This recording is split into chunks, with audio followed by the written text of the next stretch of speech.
أعوذ بالله من الشيطان الرجيم. بسم الله الرحمن الرحيم.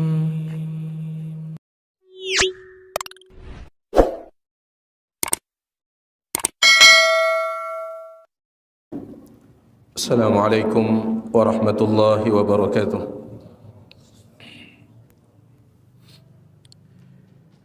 إن الحمد لله نحمده ونستعينه ونستغفره ونعوذ بالله من شرور أنفسنا ومن سيئات أعمالنا. من يهده الله فلا مضل له ومن يضلل فلا هادي له، وأشهد أن لا إله إلا الله وحده لا شريك له، وأشهد أن محمدا عبده ورسوله. أما بعد، فإن أصدق الحديث كتاب الله، وخير الهدي هدي محمد صلى الله عليه وسلم، وشر الأمور محدثاتها، فإن كل محدثة بدعة، وكل bid'atin ضلالة، وكل ضلالة في النار. Para jamaah sekalian, Bapak Ibu yang tiang hormati, yang tiang muliakan, alhamdulillah kita bersyukur kepada Allah Subhanahu wa taala atas nikmat dan karunia Allah kita bisa melanjutkan pengajian kita, masih membicarakan tentang adab-adab yang diajarkan oleh agama Islam berdasarkan dalil Al-Quran, hadis, serta penjelasan para ulama. Dan kita menjadikan tulisan Al-Imam Al-Mardawi rahimahullah sebagai panduan untuk membicarakan masalah ini. Pelungguh yang ada kitabnya, sekarang kita berada di halaman yang ke-11. Qala al-muallif rahimahullahu ta'ala, berkata al-Imam Al-Mardawi rahimahullah, silatul arhami wa birrul walidaini wa ta'dilu bainal awladi. Di antara adab yang akan kita bicarakan para jamaah sekalian, silatul arham. Si pertama, silatul arham, menyambung silaturrahim. Wa birrul walidain, dan yang kedua berbakti kepada kedua orang tua. Wa ta'dilu bainal aulad, sedangkan adab yang ketiga at-ta'dil, adil kepada anak-anak. Lamun ara anak pe lebih daripada satu, bagaimana kita adil kepada mereka? Nah, ini yang akan dibahas oleh Al-Imam Al-Mardawi rahimahullah. Masalah silaturrahim, masalah bakti kepada kedua orang tua, dan masalah adil kepada anak. Dan tentunya tiga masalah ini, ndekna selapukna, yakna selapukna, kita akan bicarakan hari ini. Beliau di sini mengatakan, wa kun wasilal arhami hatta likashihin tuwaffaru fi umrin wa rizqin wa tas'adi. Baik. Jadi tiga pembahasan yang beliau akan bahas. Dan beliau akan mulai dengan pembahasan yang pertama tentang silaturrahim. Sebelum tiang bacakan, silaturrahim ini bahasa Arab jamaah sekalian. Kemudian sekarang menjadi bahasa kita. Dalam bahasa Arab, silaturrahim ini dibaca dengan dua bacaan. Bacaan si pertama, silaturrahimi. Bacaan si kedua, silaturrahmi. Ternyata tatkala pindah bahasa ini ke bahasa Indonesia, geto endah jadi dua. Sebagian dengan nyebut dia silaturrahim, sebagian nyebut dia silaturrahmi, dan dua-duanya betul. Dua-duanya betul. Gen pe kembeken ini tiang lalu silaturrahim julu. Gen pe kembeken ini tiang lalu silaturrahmi julu, dua-duanya betul. Dua-duanya betul. Karena dalam bahasa Arab pun dibaca silaturrahimi, boleh juga dibaca silaturrahmi. Ya. Baik. Beliau mulai dengan pembahasan ini. Wa kun, jadilah anda wasilal arhami, orang yang menyambung silaturrahim, hatta likashihin, meskipun kepada kasyih.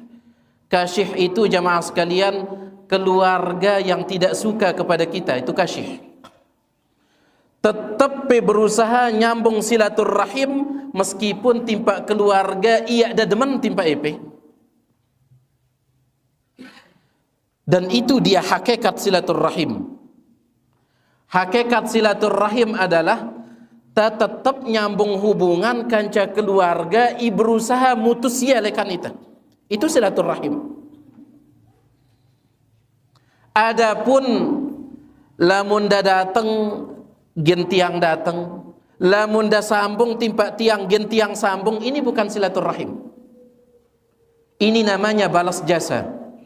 Sebagaimana disebutkan oleh Nabi sallallahu alaihi wasallam dalam riwayat Imam Bukhari, laisal wasilu bil mukafi, bukanlah orang yang menyambung silaturrahim bil mukafi, yang balas jasa, bukan itu.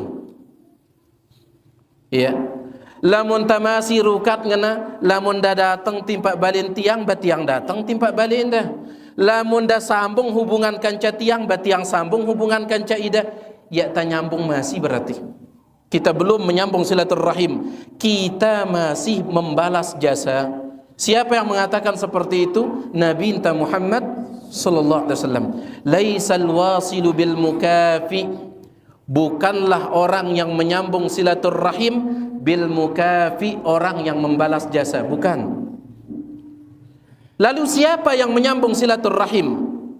Innamal wasilu alladhi idza quti'at rahimuhu wasalaha, tetapi orang yang betul-betul melakukan silaturrahim adalah orang yang diputuskan rahimnya tetapi dia tetap menyambungnya. Tetap datang. Apa-apa engkat dan kita EP tatkala datang, aduh nara ilak datang. Padahal dia tak menang EP lagu tetap doang datang. Apa-apa engkat dah, itu bentuk silaturrahim yang sebenarnya. Adapun lamunida nyambung timpa ita bro genta sambung, apa namanya ini? Balas jasa. Ya. Jadi beliau mengatakan wa kun wasilal arham, jadilah engkau orang yang menyambung silaturrahim, hatta likashihin, meskipun kepada kasyih, orang yang membenci anda, ya, keluarga yang membenci anda. Kenapa? Tuwaffaru fi umrin, umurmu akan ditambah oleh Allah. Wa rizkin, rizkimu akan ditambah oleh Allah. Wa tas'adi, dan engkau akan hidup bahagia. Nah, ini diantara manfaat silaturrahim. Di antara manfaat silaturrahim, bau rombok umur ta, bau jadi sebab rombok rizkin ta, bau jadi sebab kebahagiaan ta. Nabi sallallahu alaihi wasallam bersabda, man sarrahu an yubsata lahu fi rizqih, barang siapa yang ingin diperluas rizkinya, ayai meleng kita rizki dan luas, wa yunsa'alahu fi atharih, dan dia ingin umurnya diperpanjang, falyasil rahimah, maka hendaklah dia sambung silaturrahim. Karena ini jamaah sekalian, silaturrahim ini menambah rizki. Ya. Tatkala pe datang timpa keluarga, timpa balian semeton pe, pas gen pe ule tengkekian dai pe punti, tengkekian dai pe Ambon, berumbu. Ya. Pin balik nara punti, pin balik nara Ambon, pas gen pe ule lekan balian semeton pe ule pe silaturahim, tengkekian dai pe beras, tengkekian dai pe geting gitu. Nabi SAW katakan, siapa yang ingin diperluas rezekinya, diperpanjang umurnya, sambung silaturahim. Ya. Cuman ulama kita beda pendapat. Apa maksudnya diperluas rezekinya dan apa maksudnya diperpanjang umurnya? Sedangkan rezeki sudah ditetapkan. Wah tetap atau ya rezeki no? Wah tetap. Iya. Ahlapu ta jamaah sekalian, di dalam perut ibu kita tatkala anta masih pen dalam tian inanta, yuktabu rizquhu wa ajaluhu, telah dicatat berapa rizkinya, telah dicatat berapa tahun umurnya. Lalu apa maksudnya akan ditambah rizkinya? Apa maksudnya akan ditambah umurnya? Pembahasan ini dibahas panjang lebar oleh Al-Imam Ibnul Qayyim dalam kitab Ad-Da' wad Dawa. Beliau mengatakan, sebagian ulama berpendapat betul-betul rizkinya ditambah, betul-betul umurnya akan ditambah, dan Allah Maha Kuasa melakukan itu. Tentu-tentu berombok rizki pe, tentu-tentu berombok umur pe, dan Allah Maha mampu melakukan itu. Pendapat sebagian ulama. Sebagian ulama mengatakan tidak, rizki inta tetap mbeja iwah catat dasi Allah tetap, umur ta tetap mbeja iwah catat dasi Allah gina tetap, tetapi yang bertambah adalah keberkahannya. Seandainya pun na tetap rizki inta, misalkan wah catat dasi Allah Subhanahu wa taala, ginta hidup pen dunia nenek 60 tahun, iya catat dasi Allah. Ginta hidup pen dunia nenek ngakan beras sekitar 20 ton misalkan, nonon catat dasi Allah. Meskipun itu tidak akan bertambah, tetapi keberkahannya yang bertambah. Wallahu alam, tiang pribadi lebih condong kepada pendapat ini. Jadi yang bertambah itu adalah keberkahannya. Ya. Nah ini diantara manfaat silaturahim, dan masih banyak manfaat-manfaat yang lain para jemaah sekalian. Di antara manfaat silaturahim adalah menimbulkan rasa cinta di antara keluarga. Sang awal-awalnya ya ada demen kita epe lagu, lamun pe tetap datang, apalagi datang pe nono nganti tengkekan misalkan, insya Allah angkunda ya ada demen nono gina hilang insya Allah. Nabi SAW bersabda, tahadu tahabbu, saling memberikan hadiah di antara kalian, tahabbu, niscaya kalian akan saling mencintai. Ya.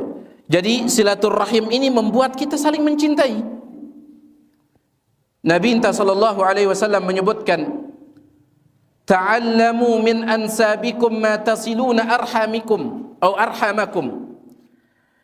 Pada pelajarin silsilah keturunan pe, ante pe pada tahu silaturahim. Ya. Kita dengan Indonesia rata-rata ya tapal papu baluk ta. Ya. Palingan ingapal ta aran amanta, aran papunta, aran baluk ta, atas nununya jarang kita. Ya. Apa ke atas baluk no? Mbi. Atas mbi no? Apa pernah tangkel. Atas tangkel gambut. Baik. Padahal itu penting. Kenapa orang Arab sangat memperhatikan silsilah garis keturunan? Kenapa? Karena Nabi SAW mengatakan, ta'allamu min ansabikum, pelajarin silsilah nasab, tasiluna bihi arhamakum, supaya kalian tahu siapa yang punya hubungan rahim dengan kalian. Anti tak tahu nyambungnya, oh ida ara hubungan rahim tak, ternyata datengin dia. Oh ternyata ida ara hubungan rahim tak, lekan papun tak, datengin dia. Itu pentingnya. Kenapa? Fa inna silatal arhami mahabbatun fil ahli. Karena silaturrahim itu membuat keluarga saling mencintai. Kemudian Nabi mengatakan wa martha'atun fil mal, dan bisa menjadi sebab bertambahnya harta, baik bertambah jumlahnya ataupun keberkahannya. Wa mansa'atun fil athar, dan bisa menjadi sebab bertambahnya umur. Ini luar biasa silaturrahim ini, ya. Di antara keutamaan silaturrahim jamaah sekalian adalah sebab untuk masuk surga. Subhanallah, tatkala Nabi sallallahu alaihi wasallam beruda nemang nainda pen kota Madinah, ketika beliau baru pertama kali sampai di kota Madinah, hijrah dari Mekah menuju Madinah.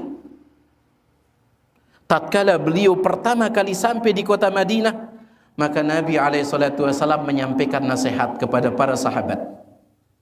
Berudah jamak sampai pen kota Madinah. Apa nasihat yang beliau sampaikan? Ayyuhan nas, wahai sekalian manusia, absyus salam, sebarkan salam kepada sebarang salam. Wa at'imut ta'am, berikan makanan kepada orang yang butuh makanan.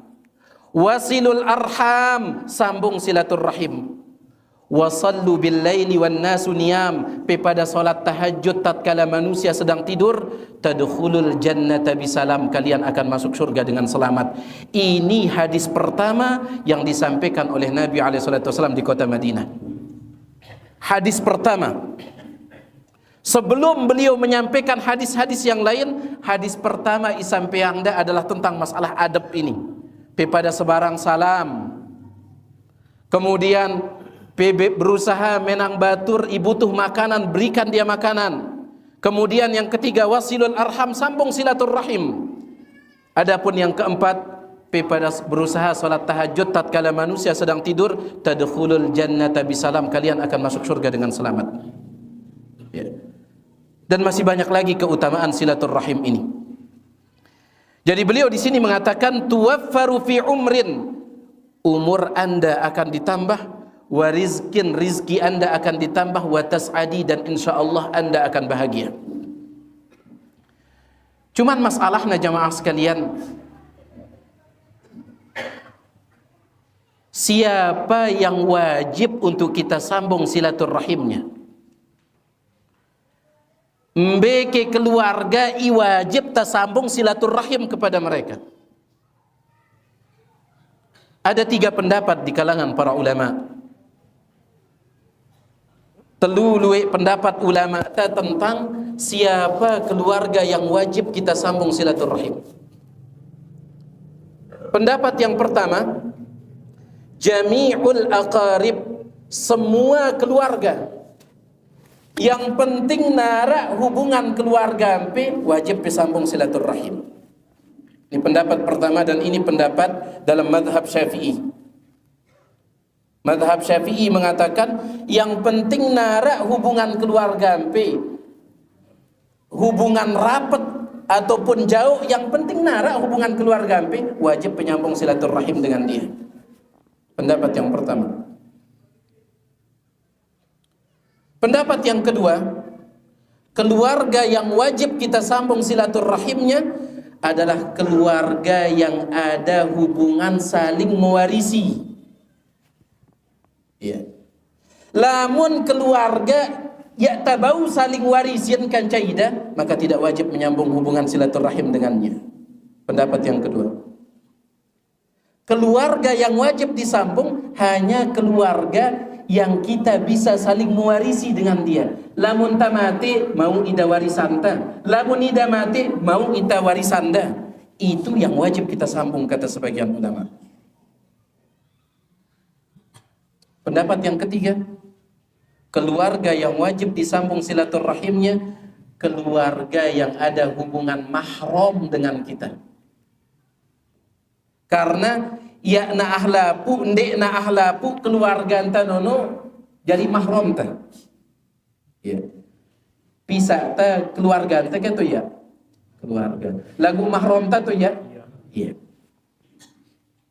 Pendapat yang ketiga, keluarga yang wajib disambung silaturahimnya, keluarga yang ada hubungan mahram.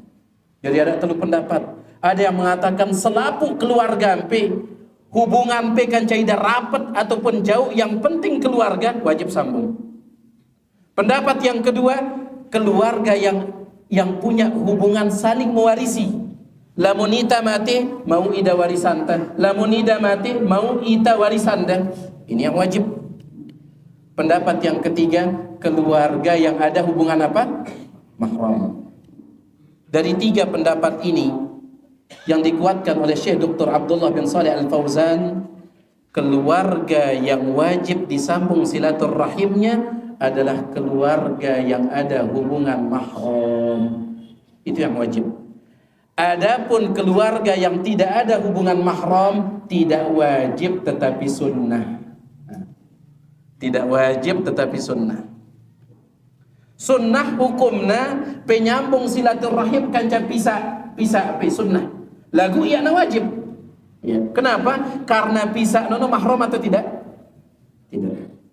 Jelas atau tidak jemaah sekalian? Tetap dianjurkan menyambung hubungan silaturahim dengan mereka. Cuman ada yang wajib dan ada yang tidak wajib, sekedar sunnah. Maka yang wajib ini yang penting kita perhatikan jemaah sekalian. Ya, contohnya keluarga anta ya hubungan mahram ta.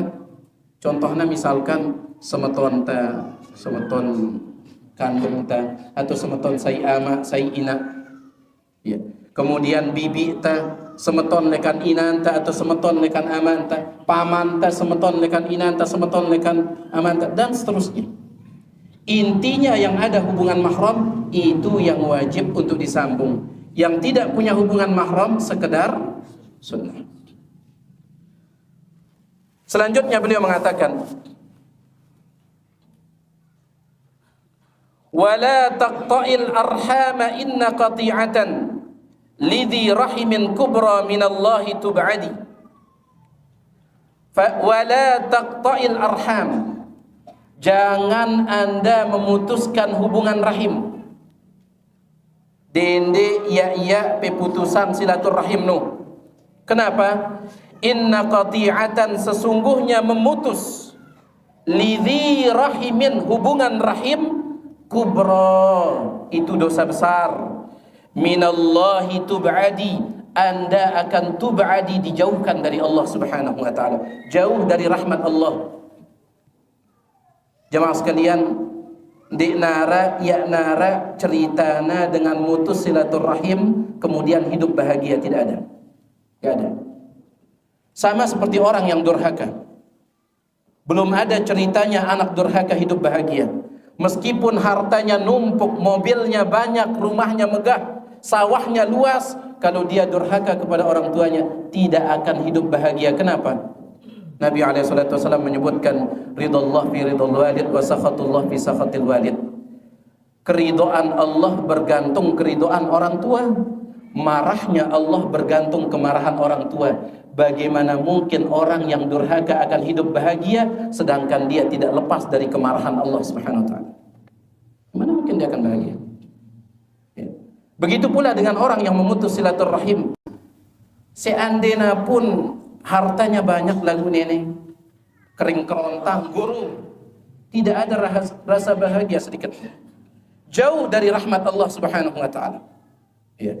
Oleh karena itu beliau di sini mengingatkan kita, wala taqta'il arham, dende pada putus hubungan rahim, inna qati'atan, karena memutuskan lidhi rahimin, hubungan rahim, kubra, dosa besar. Mana yang menunjukkan dia dosa besar? Di antara yang menunjukkannya adalah pelakunya diancam tidak akan masuk surga. Nabi SAW bersabda, la yadkhulul jannata qati'u rahimin, tidak akan masuk surga orang yang memutuskan rahim. Tidak akan masuk surga orang yang memutuskan rahim. Maka ini harus diperhatikan Bapak Ibu yang tiap hormati. Ya. Tetap terjaga hubungan rahim ta, terutama kanca keluarga iara hubungan mahram ta. Kenapa? Karena menyambung hubungan rahim dengan mereka hukumnya apa? Wajib. Adapun keluarga yang tidak ada hubungan mahram, apa hukumnya? Sunnah. Ya. Baik. Selanjutnya beliau mengatakan, "Fala taghsha qauman rahmatullahi fihim, fawa qati'un qad jaa'a dza bi tawahhudi." Fala taghsha, jangan engkau tinggalkan qauman, suatu kaum, rahmatullahi fihim, rahmat Allah turun kepada mereka. Para ulama maksudnya adalah jangan Anda tuh tinggalkan orang-orang yang disayangi oleh Allah Subhanahu wa taala, yaitu namun keluarga kita, berdaya hubungan mahram kita, kemudian keluarga kita itu orang saleh. Semakin ditekankan untuk menyambung silaturahim. Wah, ada hubungan keluarga, kemudian mahramkan saleh lagi. Ini orang-orang yang mendapatkan rahmat dari Allah. Maka jangan tinggalkan mereka. Jangan putuskan rahim dengan mereka. Namun keluarga kita yang tidak saleh saja tetap kita disuruh menyambung silaturahim, berapa lagi keluarga kita yang saleh. Mereka orang-orang yang mendapatkan rahmat dari Allah Subhanahu wa taala. Kenapa? Sawa qati'un, binasa orang yang memutuskan silaturahim. Qad jaa'a dza bi tawahhudi, sungguh telah datang bi tawahhudi, ancaman untuk mereka. Jadi antara ancamannya yang bacakan tadi, tidak akan masuk surga orang yang memutuskan silaturahim. Ya. Setelah kita di tanah surga, kita perhatikan masalah ini. Meskipun seseorang itu dia beda akidah, ya tetap dia harus perhatikan hubungan keluarga, hubungan rahim tetap. Bisa jadi itu sebabnya keluarga kita akan mendapatkan hidayah. Namun seandainya jemaah sekalian langsung putus asa, siapa yang akan mendakwai mereka? Ya. Makanya tiap ingat sekali ucapan dari Ustaz kita Ustaz Maududi, hafizahullah taala, beliau mengatakan, kalau sebelum mengenal dakwah sunnah, namun sebelum mengenal dakwah sunnah, kita bukan orang yang berbakti, maka setelah mengenal dakwah sunnah harus menjadi orang yang berbakti. Kalau sebelum mengenal dakwah sunnah kita orang yang berbakti, maka setelah mengenal dakwah sunnah harus lebih berbakti. Dene nak balik jemaah sekalian. Sebelum kita mengenal dakwah sunnah luar biasa bakti kita tiba terokatkan misalkan, tapi setelah mengenal dakwah sunnah, subhanallah, jauh kita dengan terokatkan. Jangan. Ini justru akan mencoreng dakwah sunnah itu. Ya. Jadi beliau di sini mengingatkan kita, jangan sekali-kali memutuskan silaturahim, karena orang yang memutuskannya itu mendapatkan ancaman dari Allah Subhanahu wa taala. Terutama sekali lagi keluarga wajib kita sambung silaturahim dengan mereka. Siapa mereka? Ya, hubungan apa? Ya, yang ada hubungan mahram. Adapun yang tidak ada hubungan mahram, maka tidak wajib sekedar sunnah. Cuma yang ingin tiap ingatkan, tatkala menyambung hubungan rahim, terutama kanca keluarga yang tidak ada hubungan mahram, perhatikan juga adab. Ya, adab Islam. Dedek sampai salaman kanca keluarga yang lawan jenis yang bukan mahram. Ya. Lalu penyambung silaturahim kanca pisahkan hukumnya sunnah, maka jangan jabat tangan. Jangan jabat tangan. Kenapa? Meskipun keluarga tetapi bukan mahram. Ya. Baik, itu dia secara singkat tentang masalah silaturahim ini. Sekarang beliau berpindah membicarakan tentang bakti kepada orang tua. Wa yahsunu tahsinun li khulqin wa suhbatin. Wa yahsunu, dan sangat penting, tahsinun memperbaiki, li khulqin akhlak, penting terperbaiki akhlak. Wa suhbatin, dan penting kita perbaiki suhbah, pergaulan kita. Ya.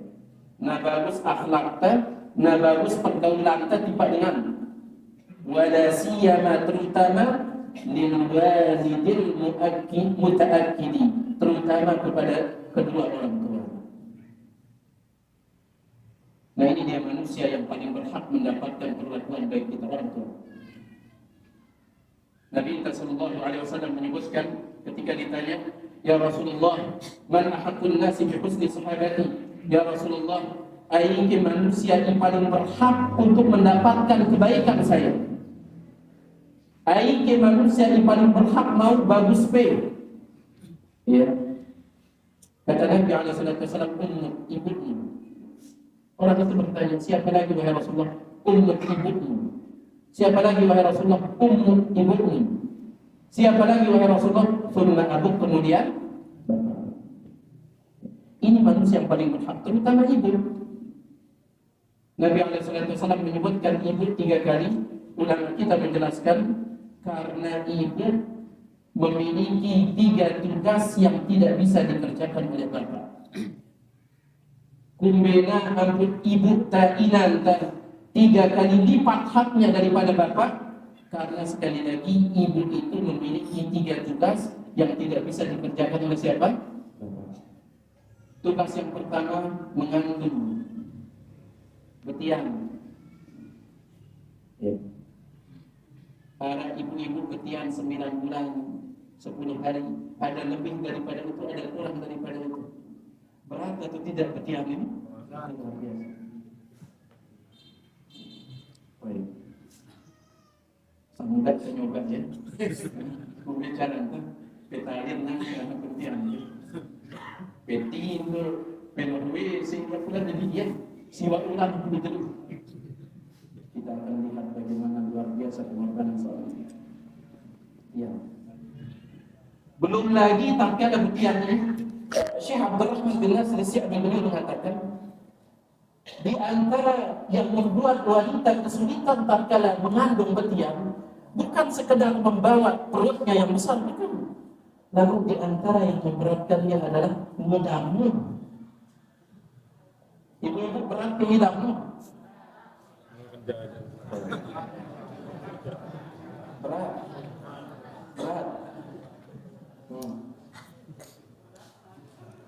Lamun yang pikulutin ngidam dah. Berat. Dan yang lebih berat lagi, lamun ngidam dah aneh-aneh kan? Ya, pernah yang sampaikan kepada pelunggu, salah seorang guru kami dulu ketika dia masih di Abu Hurairah, guru biologi. Beliau mengatakan, subhanallah, istri saya sedang ngidam, sangat aneh ngidamnya. Apa ngidam istri beliau? Yaitu ngidam nyium bensin. Jadi, lamun ada apa ngidam danono, maka bapak guru ini selalu membawa dia ke Pertamina. Namun yang ada bengket di Pak Pertamina nangis, ngapak dan seterusnya. Ya. Dari bilang datang ngidam dan nyium, mampun bensin, mampun solar, mulai ada bengket di Pak Pertamina. Kata guru saya, alhamdulillah saya bersyukur satu hal, yaitu apa? Dia tidak ngidam minum bensinnya. Kalau itu ngidamnya, parah sudah. Masih ngidam ngidup mampun bensin.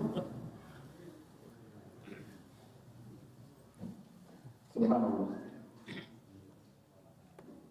Salah seorang ustaz bercerita kepada dia, ada salah satu tetangga beliau ngidam, apa ngidam dan yaitu bilang datang ngidam dan melihat damangan ngadu ketua, mohon maaf tangga bakso mangan apa tekor dulu kebayangan dulu melihat tangga PBN ada piring ke grup dia ada ini milih dulu ya beratnya makanya Imam Abdurrahman bin Nasir As-Sa'di ketika beliau menafsirkan firman Allah hamalat umumul qur'an ala qur, ibunya itu membawa dia dalam keadaan lelah di atas kelelahan, di antara kelelahannya ada menahan lidahnya. Karena Abdurrahman nahan lidahnya. Belum lagi berat perutnya. Subhanallah. Ini tugas yang pertama, mengandung betian, tidak bisa diwakili oleh bapak. Tugas yang kedua, melahirkan. Karena ibu yang mengandung, maka dia yang melahirkan. Luar biasa. Tiang tidak bisa menyampaikan bagaimana dahsyatnya wanita melahirkan karena kita tidak merasakan. Yang paling tahu tentang itu adalah mereka, para wanita.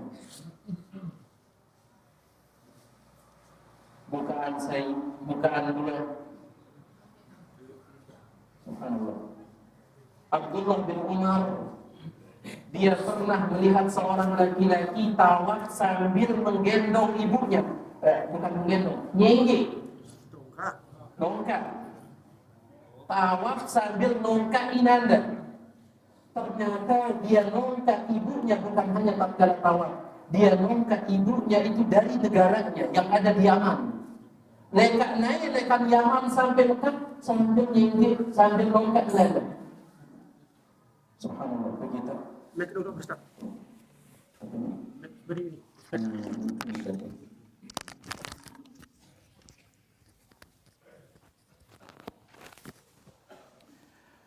Baik. Seorang pemuda jalan kaki dari Yaman sampai ke kota Mekah untuk haji bersama ibunya. Bagaimana caranya? Tongkak daina anda lekan Yaman sampai Mekah. Benengkah harus ngadu pesawat. Si jauh tapi dia tongkak. Setelah dia tawaf, Abdullah bin Umar ditanya oleh laki-laki tersebut, apakah saya sudah membalas jasa ibu saya? Wah, balas tiang ke jasa inan tiang. Abdullah bin Umar mengatakan, la walau talqatan min talaiqiha. Tidak, meskipun satu bukaan yang dia alami ketika melahirkanmu. Subhanallah. Ibu-ibu pira luwe na bukaan no? Siwa? Bukan sai bukan. Sai bukaan ya pe balas ya masih, kata Abdullah bin Umar. Padahal dia jalan dari Yaman sampai Mekah. Jalan dari Yaman sampai Mekah sambil menggendong ibunya. Satu bukaan belum engkau balas, kata Abdullah bin Umar. Subhanallah. Ini melahirkan. Sakit luar biasa. Tidak bisa kita bayangkan. Cuman ada seorang ibu ditanya, arak ke lebih sakit ketimbang melahirkan? Ibu itu ditanya, ada tidak yang lebih sakit daripada melahirkan? Kata dia, ada. Apa itu? Dibentak oleh anak yang saya lahirkan. Itu yang lebih sakit lagi. Subhanallah. Nasallallahu salam ala afiyah. Melahirkan sakit, tapi jauh lebih sakit, kata dia, ketika dibentak, dicaci maki oleh anak yang saya lahirkan. Nah, ini tugas yang kedua. Seorang ibu tidak bisa diwakili oleh bapak. Tidak bisa diwakili oleh bapak. Tugas yang ketiga adalah menyusui. Paling sempurna pira tahun? 2 tahun. Sebagaimana firman Allah Subhanahu wa taala, haulaini kamilaini liman arada an yutimma ar-radha'ah. 2 tahun bagi siapa yang ingin menyempurnakan penyusuan. 2 tahun. Nah, 3 tugas inilah jemaah sekalian yang membuat hak seorang ibu itu 3 kali lipat dibandingkan hak seorang ayah. Bukan berarti hak bapak ringan, tidak, berat juga hak bapak. Besar hak bapak ini, besar. Ya, besar. Pernah suatu ketika seorang pemuda dia datang kepada Nabi SAW melaporkan bapaknya. Ya. Seorang pemuda kanak bajang datang timpa Nabi SAW laporan bapak dah. Kata dia, ya Rasulullah, bapak saya ini selalu mengambil uang saya, selalu mengambil harta saya. EP ibajang iwah arak pegawaian P, arak penghasilan P. Dengarkan hadis ini. Pemuda ini dia merasa dizolimi oleh bapaknya. Ya Rasulullah, bapak saya ini selalu mengambil harta saya. Maka bapaknya pun didatangkan. Ya, Nabi mengatakan, kenapa anda ambil? Kemudian bapaknya menyampaikan syair yang panjang. Nabi SAW nangis mendengar syair itu. Kemudian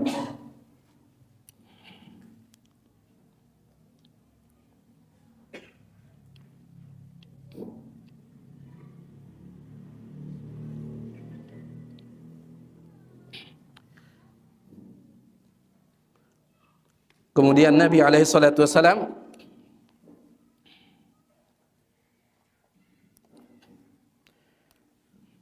Nabi sallallahu alaihi wasallam beliau memegang kerah baju, belong kelambin pemuda tersebut dipegang oleh Nabi alaihi salatu wasalam sambil beliau mengatakan, anta wa maluka li abika, engkau dan hartamu semuanya milik bapakmu. Engkau dan hartamu semuanya milik bapakmu. Ya, subhanallah jemaah sekalian. Tiang pernah ditanya oleh seseorang pemuda tatkala Tiang masih di Batam dulu. Selesai pengajian di sebuah masjid, ada pemuda datang. Dia mengatakan, Ustadz, saya sudah bekerja di sebuah kantor, kemudian Tiang punya gaji setiap bulan. Setiap bulan saya punya gaji. Tetapi ibu saya selalu berhutang kepada saya. Ya, inan Tiang nyinggak terus, minjem terus. Dia masih pemuda, belum punya istri, belum. Maka saya katakan, tolong rubah ucapanmu, saya katakan seperti itu. Jangan katakan ibumu berhutang kepadamu. Jangan. Coba bayangkan, kalau semua yang diberikan oleh ibumu semenjak engkau lahir sampai saat ini, itu dianggap hutang oleh ibumu, engkau tidak akan mampu bayar. Lamun dah catat dia ahlapu imbenang da ita si inan ta si aman ta catat ta jari otang ta mampu kita gen mayar ya. Kita gen mampu. Makanya jangan katakan ibumu minjem, jangan katakan ibumu berhutang. Sallallahu alaihi wasallam. Ya. Seorang sahabat yang bernama Usamah bin Zaid. Usamah bin Zaid jamaah sekalian pernah di kota Madinah.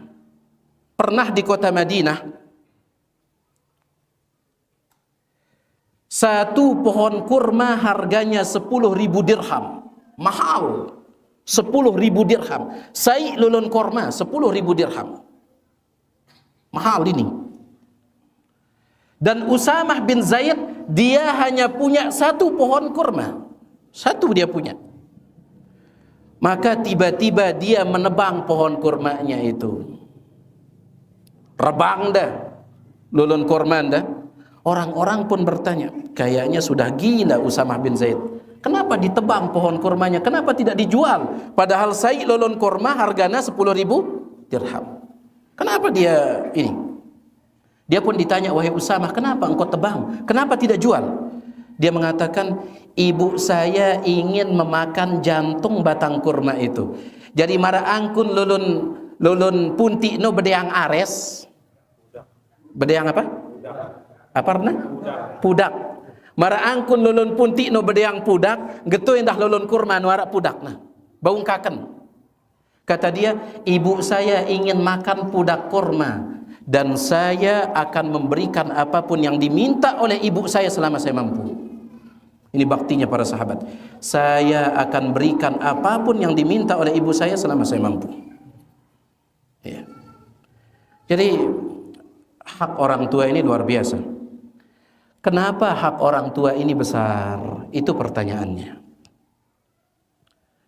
Dijelaskan oleh para ulama, selapu nikmat Allah di dunia ini, banyak nikmat Allah di dunia, banyak, tidak bisa kita hitung. Tetapi intinya ada 3. Telu luwe nikmat Allah di dunia ini sebenarnya. Telu. Ya. Nikmat Allah di dunia banyak, tetapi intinya ada 3. Yang pertama, nikmatul ijad. Nikmatul ijad. Apa itu nikmatul ijad? Nikmat kita diciptakan dari tidak ada menjadi ada. Kita diciptakan dari tidak ada menjadi ada. Ini namanya nikmatul ijad. Baik. Yang kedua, nikmatul imdad. Nikmatul imdad. Apa nikmatul imdad? Setelah kita ada, Allah memberikan kita bantuan untuk tetap melanjutkan hidup. Makanan, minuman, tempat tinggal. Nikmatul imdad. Sedangkan yang ketiga, ni'matul i'dad. Ni'matul i'dad. Apa itu ni'matul i'dad? Diutusnya para rasul, diturunkan kitab-kitab. Itu ni'matul i'dad. Perlu perhatikan jamaah sekalian, dari 3 nikmat yang besar ini, 2 nikmat ini rata-rata kita dapatkan melalui perantara orang tua. Si pertama, nikmatul ijad. Lekan yak narak jari arak, lamun yak narak tu lo kata ini kita arak. Nggak ada. Kita dapat kehidupan ini, Allah berikan kita kehidupan ini melalui perantara orang tua. Melalui perantara orang tua. Ya. Atau arak kita sugolekan batu? Nara.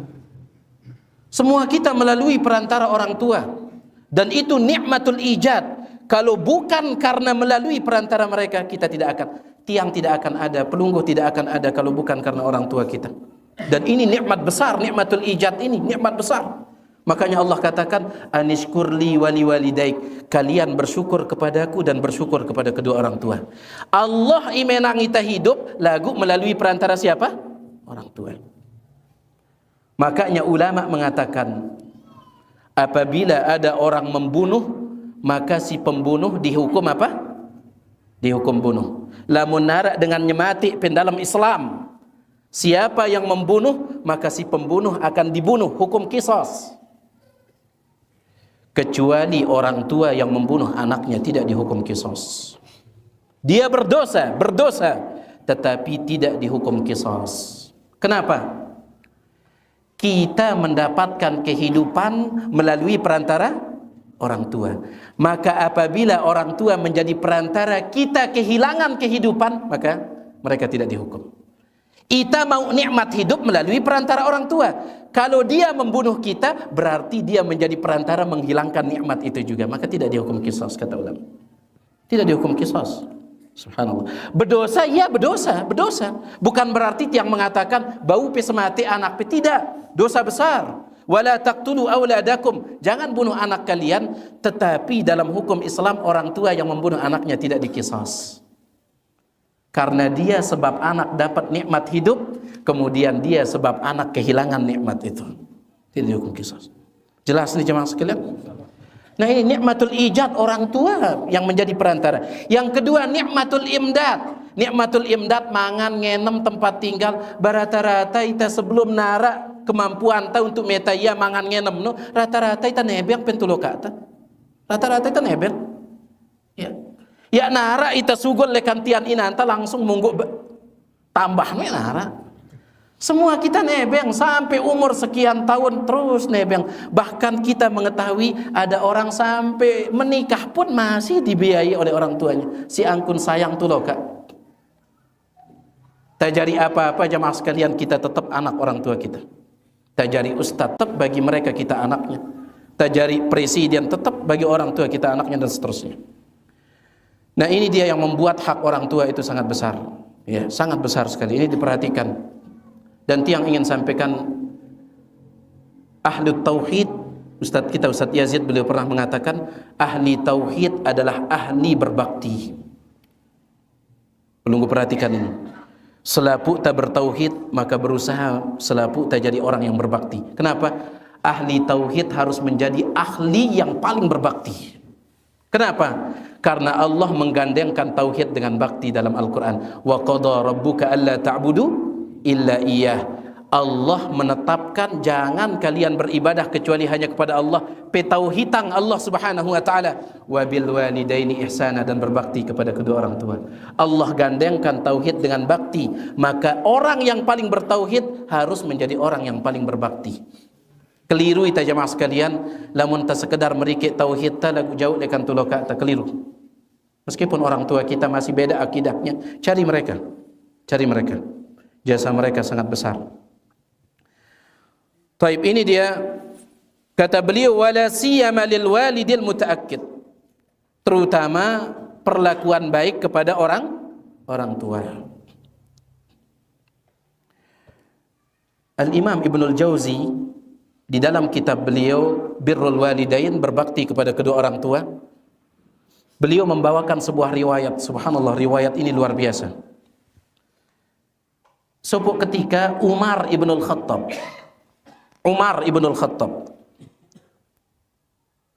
didatangi oleh seorang laki-laki. Laki-laki itu mengatakan, wahai Umar, saya punya ibu sudah tua. Si angkun toa ada, ya ada sanggup leka. Wah santer toa ada inantiang, ya ada sanggup leka. Sehingga beliau menjadikan punggung saya sebagai kendaraan. Mbembe timpa ada ulak toa, ulak doang tiang nongka idah. Nenek wah jadi kendaraan dah. Inan tiang. Itu kata dia. Kemanapun dia pergi, dia jadikan punggungku sebagai kendaraannya. Kemudian dia tidak bisa makan kecuali saya suapi dia. Dia tidak bisa minum kecuali saya minumkan dia. Apakah saya sudah membalas jasanya? Umar ibn al-Khattab mengatakan, belum. Laki-laki ini tidak terima. Kata dia, kan sudah saya sampaikan wahai Umar, ibu saya itu dia menjadikan punggung saya sebagai kendaraannya. Ya. Mbembe timpa ada toak tiang doang jadi kendaraan. Masa saya belum bayar jasanya? Kalau dia mau makan saya kasih, kalau dia mau minum saya kasih. Masa belum saya bayar, balas jasanya, belum selesai jasanya? Kata Umar ibn al-Khattab, dulu ibumu juga melakukan itu kepadamu tatkala engkau kecil. Bembe gitimpa pe ngumbak dai pe. Gen pe mangan pak dai pe julu. Gen pe ngenem anu dai pe benang dai pe. Sapien dai pe. Dulu ibumu melakukannya, cuman perbedaannya adalah dulu ibumu melakukannya sambil berharap, sambil dia berharap mudah-mudahan engkau umur panjang. Sekarang engkau melakukannya sambil berharap kapan ibu saya akan meninggal. Itu bedanya. Kata Umar. Subhanallah. Layak tulo ka atas sanggup ida sakit, yang penting tak sehat. Ya. Ibumu dulu melakukannya sambil berharap agar engkau umur panjang, dan sekarang engkau melakukannya sambil berharap dia segera meninggal dunia.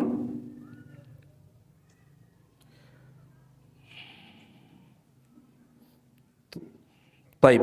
Kemudian Al-Imam Al-Mardawi mengatakan, walau kana dha kufrin wa awjaba taw'ahu siwa fi haramin aw li amrin muakkadi. Walau meskipun kana dha kufrin, meskipun orang tuamu itu dha kufrin, kafir. Subhanallah. Meskipun tuloka tak kafir, kata beliau. Wa aujaba tau'ahu, Allah mewajibkan taat kepadanya meskipun dia kafir. Layak jamaah sekalian, dalam hadis yang sahih, Abu Bakar itu dia punya dua anak perempuan. Yang pertama namanya Aisyah, senina Nabi SAW. Yang kedua namanya Asma. Baik. Aisyah kanca Asma besemeton, anaknya Abu Bakar. Cuman beda ibu. Kalau Aisyah ibunya orang Islam, Ummu Rumman, Islam ibunya Aisyah. Kalau Asma ini ibunya kafir. Aisyah kanca Asma, sai ama, bareng ama lagu beda ina. Beda ibunya. Kalau Aisyah ibunya muslimah, kalau Asma ini ibunya kafirah. Sampai akhirnya Asma hijrah dari Mekah ke Madinah. Hijrah Asma ini, ibunya masih kafir. Pebayangan cinta seorang ibu meskipun beda agamanya. Tiba-tiba ibunya Asma ini datang jalan dari Mekah menuju Madinah mencari Asma. Sesampai dia di kota Madinah, jamaah sekalian, Asma ini tidak mau menemui ibunya. Alasannya apa? Dengan kafir. Inanda datang lekat Mekah timpa Madinah untuk mencari dia, Asma ini. Tapi Asma ini dia memandang ibunya kafir. Enggak perlu saya sambut ibu saya, enggak perlu saya jumpai ibu saya, kafir. Itu anggapan dia. Lagu suwe-suwe ya namai anganda kita inanda di kota Madinah, sedangkan belum dia datangi ibunya. Akhirnya dia datang kepada Nabi sallallahu alaihi wasallam. Dia katakan, ya Rasulullah, inna ummi atat, sesungguhnya ibu saya datang, wahia kafiratun, dan pelungguh tahu ibu saya itu kafir. Ibu saya datang dan pelungguh tahu ibu saya itu kafir. Afa asiluha, apakah boleh saya mendatanginya, menyambutnya, tetap menjalin hubungan dengannya? Boleh tidak wahai Rasulullah? Kata Nabi SAW, sili ummaki, sambung hubunganmu dengan ibumu. Meskipun kafir, sambung hubunganmu dengan ibu. Nah, ini penting jemaah sekalian. Ya, negara-gara orang tua kita belum mendapatkan hidayah kemudian kita jauhi, tidak. Ya. Orang yang bertauhid harus menjadi orang yang paling berbakti.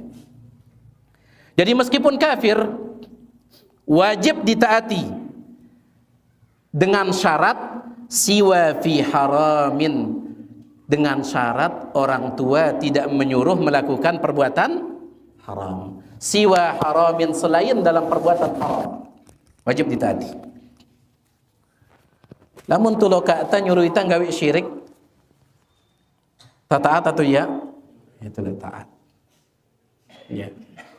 Cuman perlu perhatian, kita tidak taat pada perintahnya yang maksiat itu. Di sana kita tidak taat. Adapun perintahnya yang lain tetap harus taat. Misalkan amanta nyuruh kita, beli yang terukuk mendak penuarung. Ya taatin perintah dan unu. Lagu setelah darukat gitu apa dekan kita atau pebitang kita stroberi pen bangket lamun aja wajib peta. Jangan gara-gara satu perintah maksiat semua perintah orang tua dibuang, jangan. Mana perintah yang maksiat itu yang tidak boleh ditaati.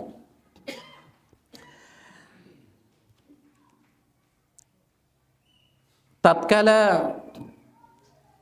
Sa'ad bin Abi Waqqas masuk Islam, sebagaimana yang pelungguh ketahui, tatkala Sa'ad bin Abi Waqqas masuk Islam, ibunya tidak setuju. Apa kata ibunya? Wahai Sa'ad, keluar dari agama Muhammad itu, keluar. Kalau kamu tidak mau keluar, ibumu ini akan mogok makan. Ya aku gen mele mangan dekai nanda sampai pesugul ngenang agama Muhammad, baru saya mau makan. Sa'ad bin Abi Waqqas mengatakan, ibu jangan. Ya ancam tiang ngadu ancaman marak ini, jangan. Kenapa? Karena saya tidak akan pernah meninggalkan agama Nabi Muhammad sallallahu alaihi wasallam. Pemangan nina, penginem nina. Ya ancam tiang ngadu ancaman, ya gen kumangan, ya ku gen nginem. Kenapa? Saya tidak akan tinggalkan agama Muhammad. Lalu tetap ibunya itu menjalankan ancamannya, dia tidak makan, tidak minum. Lekan lema. Pas kelemnu paleng ini anda. Baik, paleng karena lapar. Kemudian didatangkan makanan. Tiba-tiba ibunya pun sadar. Karena si angkun ini ada tahan inanda nenek, ya. Cuman dia nahan gengsi. Sa'ad bin Abi Waqqas mengatakan, ya ummah, wa ibu, lau kanat li mi'atu nafsin, kalau saya punya 100 nyawa, fa kharajat minni nafsan, kemudian lau kanat laki mi'atu nafsin, kalau anda punya 100 nyawa, mohon maaf, lamun bedeang 100 nyawa, ina. Kemudian satu demi satu nyawamu itu keluar wahai ibu, saya tidak akan meninggalkan agama Nabi Muhammad sallallahu alaihi wasallam. Baik. Oleh karena itu, in syi'ti fakuli wa in syi'ti la ta'kuli. Kalau engkau mau silahkan makan, kalau tidak mau juga silahkan. Melempe wah. Itu kata dia. Melempe wah. Pemangan melempe wah. Antum perhatikan kisah ini. Allah turunkan gara-gara kisah ini ayat Al-Quran dalam surah Luqman. Wa in jahadaka ala an tusyrika bima laysa laka bihi ilmun fala tuti'huma. Kalau kedua orang tuamu menyuruhmu berbuat syirik, jangan taati. Wa sahibuhuma fid dunya ma'rufa, tapi tetap pergauli dengan cara yang baik. Ayat ini teguran kepada Sa'ad bin Abi Waqqas. Belum gue perhatikan, ayat ini teguran kepada Sa'ad bin Abi Waqqas. Disebutkan oleh Syekh Abu Ishaq Al-Huwaini. Seolah-olah Allah mengatakan, wa in jahadaka ala an tusyrika bima laisa laka bi ilmun fala tuti'huma. Lamun tuloka pe nyuruh pe gawe syirik jangan taati. Angkum pe iya pe taat wahai Sa'ad, itu sudah bagus. Bagus itu. Engkau tidak taat kepada orang tuamu yang menyuruhmu berbuat syirik, itu bagus. Kemudian firman Allah yang mengatakan, tetapi pergauli orang tuamu dengan cara yang baik, itu teguran kepada ucapan Sa'ad yang mengatakan melempe wah, pemangan kayak pemangan melempe wah. Jangan ucapkan seperti itu. Angku umpe ya petaat gawe syirik no bagus wah nono lagu engkat peng kita inampe ngena melempe pemangan ya pemangan terserah hepe, itu tidak bagus wahai Sa'ad, tidak bagus. Subhanallah, sampai seperti itu. Ya. Kita lanjutkan sedikit. Jadi meskipun orang tua kita kafir, tetap wajib kita taat selama perintahnya tidak haram. Begitu pula au li amrin muakkadi, selama perintahnya itu tidak bertentangan dengan perintah agama. Lamun ina anta amanta nyuruita gawe sopok pegawaian bertentangan dengan perintah agama, boleh kita tidak taati. Mana contohnya? Katitlabi ilmin, seperti nuntut ilmu. Bala adai penuntut ilmu agama. Sedangkan nuntut ilmu agama apa hukumnya? Wajib. Talabul ilmi faridatun ala kulli muslim. Menuntut ilmu agama wajib atas setiap muslim. Bala adai pe belajar ilmu agama kanggo ya pe dengar larangan dan kanggo ya pe dengar engkat dah kanggo. Ya. Lagu kumbe lamun da bala epe nuntut ilmu agama misalkan timpak Jawa. Tene ka pe lombok-lombok pepeta ya ilmu agama no ya pula loh Jawa. Ya da bala epe nuntut ilmu agama no ya. Lagu bala da epe sugul. Ya, kumbe. Peta hatian atau ya? Baik, kalau ini tetap ditaati. Seperti yang dilakukan oleh Al-Imam Syaukani. Al-Imam Syaukani, jamaah sekalian, kebiasaan para ulama dulu mereka keliling dari satu negara ke negara untuk menuntut ilmu agama, kecuali Imam Syaukani. Lamun Imam Syaukani ngenteng-ngenteng pin kota anda. Itu no doang dah belajar ilmu agama di kota dia, Son'a. Ya, di kota dia di Yaman, di negara Yaman. Hanya di Yaman dia nuntut ilmu. Kenapa? Ibunya melarang dia keluar. Ibunya melarang dia keluar. Maka sekedar belajar penyaman, tapi subhanallah, Allah berikan dia balasan yang luar biasa. Allah berikan dia ilmu yang luas, sampai ulama mengatakan ulama ahli ijtihad yang terakhir adalah Imam Syaukani, ijtihad mutlak.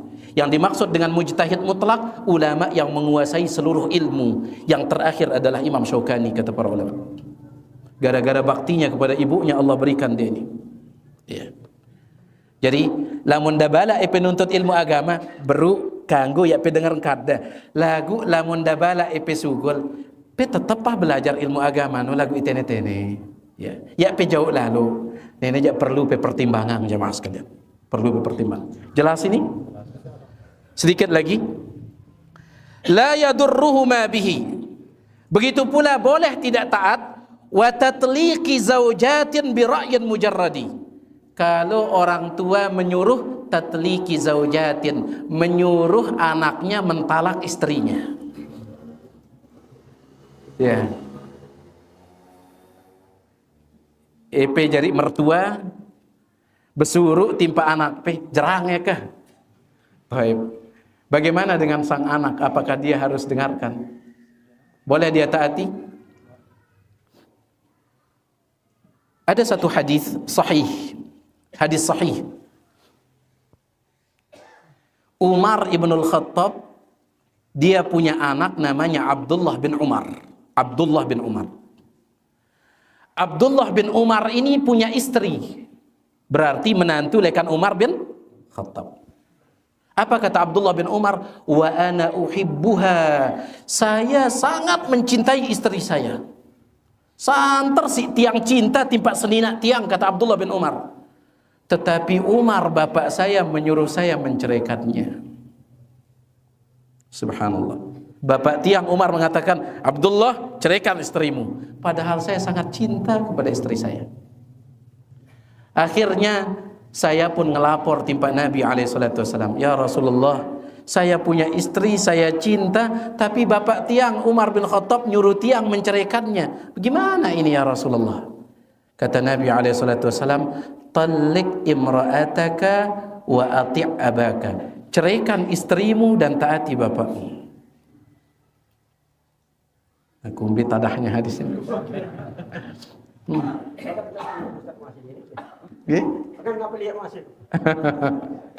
Baik. Terang senina pe taatir nama ampe dekat Nabi SAW. Imam Ahmad rahimahullah ditanya, wahai Imam, bagaimana kalau seorang bapak menyuruh anaknya menceraikan istrinya? Apakah sang anak wajib dia ceraikan istrinya? Kata Imam Ahmad, tidak boleh dia ceraikan istrinya. Orang yang bertanya itu mengatakan, tetapi dalam hadis dikatakan Abdullah bin Umar disuruh oleh Nabi mentaati bapaknya, Umar ibn al-Khattab. Karena pejam balak peta naatin bapak ta yang menyuruh kita menceraikan istri kita, sedangkan Umar saja atau Abdullah bin Umar disuruh oleh Nabi untuk mentaati bapaknya, Umar ibn al-Khattab. Apa kata Imam Ahmad? Iya, taati bapakmu kalau derajat bapakmu sama seperti derajatnya Umar. Lamun pada soleh bapak takkan ca Umar berupa taat. Kenapa? Kata ulama, Umar ibn al-Khattab dia menyuruh anaknya menceraikan istrinya, itu pasti ada alasan yang syar'i, pasti. Lagu lamun itaja ya na jari alasan mesin piat alasan. Ya. Jarang awam peno kumbe na ya na bagus senyum dah. Celang ni dah. Ya na bagus senyum dah. Ya na jari alasan. Oleh karena itu Syekhul Islam Ibnu Taimiyah juga mengatakan, apabila seorang ibu, seorang bapak menyuruh anaknya menceraikan istrinya, anak tersebut tidak wajib mentaati bapak dan ibunya. Kenapa? Karena urusan pernikahan anak tidak masuk dalam bakti orang tua. Ya, urusan pernikahan anak tidak masuk dalam bakti orang tua, kecuali kalau orang tua punya alasan yang syar'i. Mara Umar nu.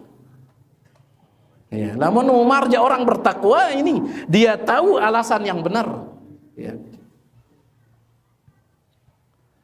Jarang anak awam pen kumbena nasi goreng dek namanya. Dia tahu miak nasi goreng, dia tahu miak gete tahu. Lamun nita ya na jari alasan piak alasan. Ya. Oleh karena itu beliau di sini mengatakan boleh tidak taat kepada orang tua dalam perkara yang tidak sejalan dengan perintah agama. Contoh, kalau orang tua menyuruh menceraikan istri. Bayah pengajian jamaah sekalian, wallahu taala a'la wa alam. Mudah-mudahan yang sedikit ini bermanfaat. Minta maaf atas segala kekurangan. Jelas ini jamaah sekalian? Alhamdulillah. Basang ya wahruana, endang maaf atas segala kurangan, mudah-mudahan ada manfaatna. Subhanakallahumma wa bihamdik, asyhadu an la ilaha illa anta astaghfiruka wa atubu ilaik. Assalamualaikum warahmatullahi wabarakatuh.